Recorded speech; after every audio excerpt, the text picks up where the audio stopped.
was time to study mangroves. They piled on a boat and were taken down the stream into a field of baby mangroves.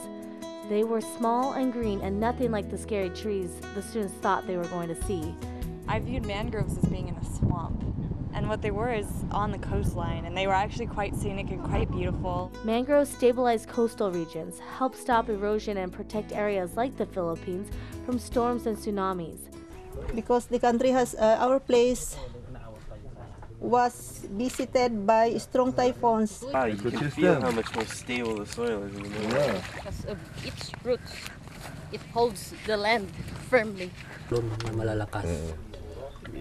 So they're saying that when we have the local people here likes the idea of planting more mangroves because the fish will be more, there'll be more fish, and that it is the protection of the community against big waves. Mangroves also provide protected nursery areas for fish, crabs, and other sea creatures. In big mangrove areas, you'll find everything.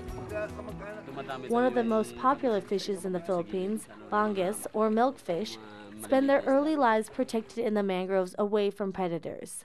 You take away the mangroves, you take away the fish. Spanish owner is very much happy because the fishes go to their ponds. The community had already started restoring the mangroves here. The community wants to save the mangrove. Everyone just showed up, and it's because they're interested in mangroves. They care about this stuff. And from where we were sitting back in Washington State, we didn't know if anyone cared about mangroves. But it was a slow and primitive process.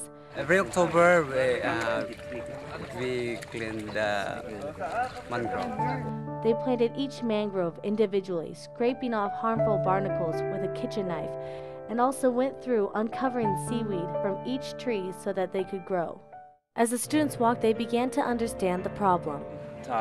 Tidal systems and storms. And the barnacles attaching to the bottom of the tree. People are like hand picking them off, so that would take a long time. Before, when we heard about the problem statement, I thought what we were gonna do was like raise money and like plant more seedlings. I think after today we realized what we're gonna aim at more is like how to invent like tools to help them work more efficiently. The mangroves are so much safer in numbers because the fish show up and basically act as defense for them with the worms and probably some barnacles too. Don't let them seed as much. And so we're trying to plant in places where there are no mangroves when really the best condition for a mangrove is being around other mangroves. So. The students got to see how much work it really was planting mangroves. Imagine bending over hours on end every day for mangroves that might not even survive. As long as we're close to the land, the better will be the survival rate. But the problem is, we still have to recover as much as we can. For all the mangroves that are planted, only 10% survives each year. That's hundreds of hours of work for only 10%. We have already planted more than 100,000. There are only 9,000 survivals. 9,000 trees fish are alive. So it's just like 10%. The Philippines didn't have the money or the technology to really help restore the mangroves. It motivated me to want to help them more just because I like want to see them like live good lives, because it just is like sad that they have to work so hard and they're not really getting that much. They're making like $800 to $1,000 a year and they're like probably working 10 times harder than we've ever worked.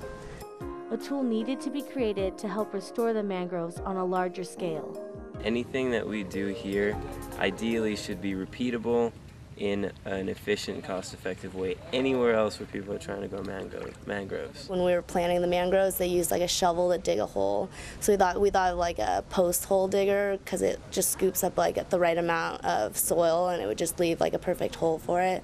A root stabilizer to keep mangrove seeds and propagules inside the ground better. Barnacle scraper is literally to scrape barnacles because they grow on the roots of the smaller plants, the younger plants, and it just impedes their growth and usually makes them die. So if you just scrape those off, they'll grow stronger, faster. Ideally, we can make things that they can follow our instructions and use local materials to create. It wasn't all a work day, though. the students found a sea turtle and were given the honor of releasing it back into the sea. It's moments like this when they really start to see why they're fighting for this earth. They kind of pull at your heartstrings to make you really want to do it.